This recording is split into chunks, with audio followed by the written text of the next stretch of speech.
Intinya beda-beda. Ya, jangan paksakan anak untuk mengikuti apa yang kita mau, mengikuti apa yang orang tua mau. Yang penting mereka paham ilmu yang fardu ain. Adanya di mana?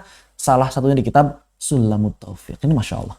Makanya tadi ya, kalau misalnya Allah Subhanahu Wa Taala berkehendak mengizinkan saya, mudah-mudahan bisa terrealisasi, atau setidaknya ada program lah ya, program apa?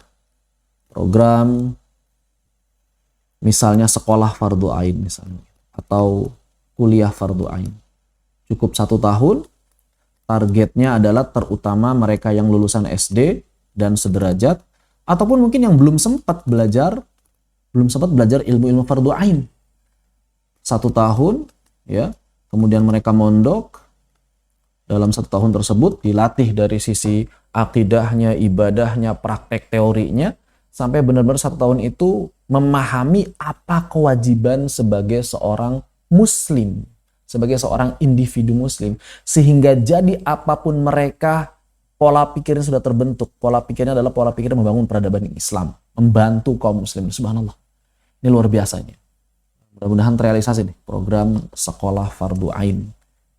Begitu. Wallahu ta'ala alam. Sebetulnya saya bercita-cita mendirikan ini melihat kondisi anak. Sayang, di sekolah itu ya dapat sih ilmu-ilmu yang fardu ain, tapi sepertinya masih kurang integral, kurang komprehensif. Istilahnya belum syamil mutakamil.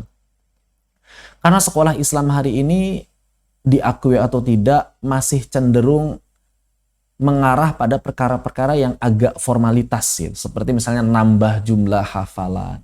Ini kan formalitas. Nambah jumlah hafalan itu formalitas kalau menurut saya. Kenapa? Karena nggak setiap orang mampu untuk memperbanyak hafalan.